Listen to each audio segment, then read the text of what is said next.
Mereka bukan kalah tuan-tuan, cuma tak menang. Tapi tak menang okey lagi saudara, tetapi satu orang pun daripada 42 orang calon pejuang yang bertanding di negeri Johor, tak ada satu orang pun yang dapat deposit pilihan raya. That shows how terrible Mahathir's party is.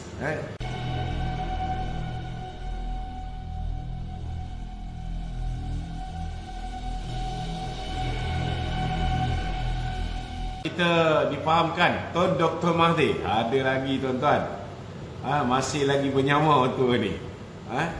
Beliau bersama dengan Datuk Paduka Ibrahim Ali, bersama dengan Berjasa, bersama dengan satu dua NGO lain telah menubuhkan apa yang dipanggil sebagai Gerakan Tanah Air. Gerakan Tanah Air. Seperti biasa saudara, tujuannya tidak lain tidak bukan bila PKR, DAP, PAN tidak mahu menerima Tun Dr. Mahathir sebagai calon Perdana Menteri. Begitu juga dengan Muhyiddin, Perikatan Nasional tak boleh terima Tun Dr. Mahathir menjadi calon Perdana Menteri, maka Tun Dr. Mahathir perlu mencari orang yang boleh diajak berunding, yang boleh tunduk dengan Tun Dr. Mahathir. Maka kali ini beliau memilih sebuah parti politik baru yang bernama Putra, di bawah pimpinan Datuk Paduka Ibrahim Ali dan juga Berjasa. Saya dengar ada grup daripada pembela, tapi nampak gaya pembela pun tak berapa nak muncul.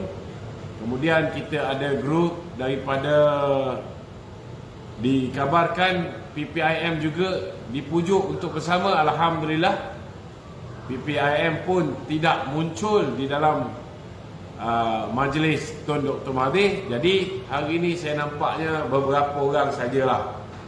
Dan hari ini Tun Dr. Mahathir mengatakan bahawa mereka akan bertanding di 120 kerusi. Sebelum ni kita dengar pejuang nak bertanding hanya 40 kursi, tetapi hari ini dia dah dapat 120 kursi. Kemudian nampaklah ada 2-3 orang parti India Muslim dan sebagainya yang menyertai sama. Saya yakin tidak lain tidak bukan semata-mata untuk mendapat peluang bertanding dalam pilihan raya. Walaupun jumlah undi yang bakal diperolehi tidak lebih 500 undi, tetapi saudara, kehadiran mereka ini cukup untuk mengganggu kemenangan yang mungkin boleh dikecapi oleh calon-calon Barisan Nasional. Tujuan dia bukan nak memerintah negara, tetapi tujuan dia tidak lain tidak bukan ialah untuk menewaskan UMNO dan Barisan Nasional. Ini apa yang diperkatakan oleh Tun Dr. Mahathir, tuan-tuan. Dan seperti biasa saudara, setiap kali bila Tun Dr. Mahathir sudah kehilangan sokongan rakyat, lebih-lebih lagi bila mana beliau dan partinya kalah teruk di negeri Johor, saudara. Bila mana 42 calon yang diketengahkan, seorang pun tak dapat balik deposit pilihan raya. Bukan kalah, mereka bukan kalah tuan-tuan, cuma tak menang. Tapi tak menang okey lagi saudara, tetapi satu orang pun daripada 42 orang calon pejuang yang bertanding di negeri Johor, tak ada satu orang pun yang dapat deposit pilihan raya. That shows how terrible Mahathir's party is. That shows how Johorian rejected Mahathir. Bagaimana rakyat Johor menolak Tun Dr. Mahathir. Walaupun di Johor mereka bertanding 42 kursi, di peringkat pusat mereka akan bertanding hanya 40 kursi. Jadi kalau di Malaysia ada 222 kawasan parlimen, Mahathir hanya bertanding 40 kursi. Pakatan Harapan tak nak bersama mereka. Begitu juga dengan Bersatu dan juga PAS pun tak nak bersama dengan Tun Dr. Mahathir, kerana Muhyiddin pun nak jadi Perdana Menteri balik. Maka Mahathir tidak ada pilihan tuan-tuan, nak menggenapkan 120 kursi Melayu ditandingi oleh parti ataupun gagasan baru yang dipanggil Gerakan Tanah Air ini. Maka dia terpaksa cari parti-parti kecil untuk bersama dengan mereka. Dan parti yang dipilih sekarang ialah Parti Putra, Parti Iman, Kemudian apa? Berjasa dengan NGO, satu dua NGO je. NGO pun tak menyokong dia lah tuan-tuan. Dan seperti biasa, slogan yang dia mulakan ialah bila orang Melayu dah tak sokong dia saudara, nak lawan UMNO yang mendapat sokongan orang Melayu yang merupakan parti yang mendominasi sokongan orang Melayu, maka tidak lain tidak bukan elah yang digunakan ialah dia mengatakan bahawa parti ini akan memperjuangkan nasib orang Melayu. Ini yang lawak habis. Seperti mana yang kita sedia maklum, 22 tahun dia menjadi Perdana Menteri. Kalau kita lihat dari segi ekuiti Bumi Putra, masa dia ambil alih jawatan Perdana Menteri 1981 lebih kurang 18%, sehinggalah dia tamat pegang jawatan Perdana Menteri pada tahun 2003, ekuiti Bumi Putra tetap ditakuk 18% lebih tuan-tuan. Tak sampai pun 19%. Apa dia buat dalam tempoh 22 tahun dia menjadi Perdana Menteri? Apa yang dia buat untuk orang Melayu? Saudara? Jadi hari ini bila time dia dah ditolak oleh rakyat, dia nak dapatkan sokongan orang Melayu, dia cerita pasal Melayu lagi. Hari itu bila dia menjadi Presiden Pakatan Harapan ataupun pengurusi Pakatan Harapan 22 bulan, dia jadi pengurusi kepada Bersatu. Dia tak pernah buat sesuatu untuk orang Melayu. Malah di kali itulah tuan-tuan, ketika mereka bersama dengan DAP, kita lihat disebabkan dia hanya 13 kursi, 42 kursi disumbangkan oleh DAP untuk beliau diangkat menjadi Perdana Menteri.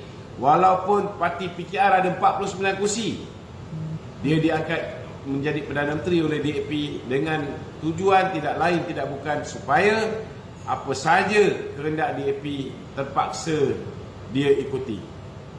Dan ketika dia menjadi Perdana Menteri, kita lihat kedudukan istimewa orang Melayu goyah, kedudukan Islam sebagai agama persekutuan diperkotak-katikkan, kedudukan bahasa Malaysia sebagai bahasa persekutuan pun habis ke laut. Malah saudara, raja-raja Melayu yang di Pertuan Agong pun tak sampai 2 tahun saudara, tak sampai 5 tahun, Agong pun lari. Hari ini dia nak cakap pasal nak selamatkan orang Melayu, nak tolong orang Melayu. Allah, kalau adalah orang Melayu masih lagi percaya dengan Tuan Dr. Mahathir ni, saya rasa lebih baik makan racun tikus, bunuh diri lagi baik. Tak boleh brain tuan-tuan, tak boleh brain. Tak boleh nak fikir macam mana orang nak percaya Tun Dr. Mahathir yang selama hari ni kata Melayu pemalas, yang selama hari ini mengatakan Melayu mentaliti subsidi, yang selama hari ini dia asyik hina je orang Melayu, tiba-tiba hari ini dia nak memperjuangkan orang Melayu. Yang paling tak cerdik sekali, parti-parti kecil yang ikut dia ni. Macam mana kau orang nak memperjuangkan Melayu sedangkan kau tahu yang kau angkat menjadi pengurusi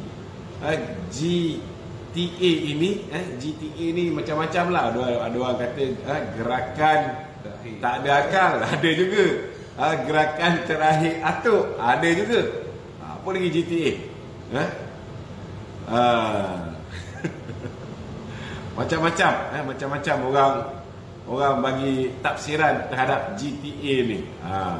Tetapi apa pun saudara, saya nak beritahu, rakyat hari ni tak bodoh. Rakyat tolak agenda perkauman yang dimainkan oleh Tun Dr. Mahathir. Ingat, masyarakat Cina, masyarakat India tak tahu ke? Selama tempoh 22 tahun dia menjadi Perdana Menteri, dia tak pernah pun usaha nak mengembalikan tulisan Jawi di sekolah-sekolah. Tiba-tiba saudara, bila dia tak nak serah kursi Perdana Menteri pada Anwar Ibrahim, ingat lagi tak apa yang dia suruh? Dia suruh Mazli Malik ketika itu untuk mewajibkan tulisan Jawi di sekolah Cina dan sekolah India. Cuba bayangkan tuan. Just imagine, just imagine. Zaman dia jadi Perdana Menteri, dulu kita ada tulisan Jawi kat sekolah kebangsaan, sekolah Melayu. Itu pun dia tak kembalikan. Dia jadi Menteri Pelajaran, itu pun dia tak kembalikan. Tiba-tiba bila orang Melayu dah tolak dia sebab dia ikut kehendak DAP, dia tak jaga kepentingan orang Melayu ketika dia jadi Perdana Menteri 22 bulan. Di penghujung tu, bila dia nak bercerai dengan DAP saudara, pada ketika itu dia suruh Mazli Malik mewajibkan tulisan Jawi di sekolah Cina dan sekolah India. Sebab apa tuan-tuan? Sebab dia tahu kalau dia buat tulisan Jawi diwajibkan di sekolah Cina, sekolah India, Dong Zong akan bantah. Sebab dia tahu masyarakat India akan bantah. Sekolah Melayu pun tak pernah diwajibkan zaman dia jadi Perdana Menteri. Kali pertama ke, kali kedua ke, zaman Maha Firaun ke, zaman Maha Zalim ke, dia tak pernah buat. Tiba-tiba dia nak wajibkan kat sekolah Cina, sekolah India. Ini saudara semata-mata nak mencetuskan ketegangan antara kaum. Hari ini sekali lagi nak dapat sokongan orang Melayu, dia bawa agenda nak menyelamatkan Melayu. Saya nak beritahu dengan Tuan Dr. Mahathir, orang Melayu selamat tanpa ada manusia daripada Kerala yang bernama Mahathir Mohamad. Kita dah selamat dah sebenarnya tuan-tuan. Tak payah nak bazir masa memainkan api perkauman ni lagi. InsyaAllah selepas pilihan raya umum ke-15, negara ini akan dikembalikan pemerintahannya secara dominan kepada Barisan Nasional. Dan Barisan Nasional ada track record sepanjang tempoh 61 tahun mereka memerintah. Mereka menjaga bukan hanya orang Melayu, orang India, orang Cina, Kadazan, Dusun, Dayak, Numbawang, Iban, semua kaum, semua keturunan yang ada di bumi Malaysia ini dijaga dengan baik. Ini dah terbukti tuan-tuan. Jadi kalau masih lagi nak terpedaya dengan agenda perkauman Tun Dr. Mahathir, silakan, tak ada masalah. Saya tak rugi apa-apa tuan-tuan.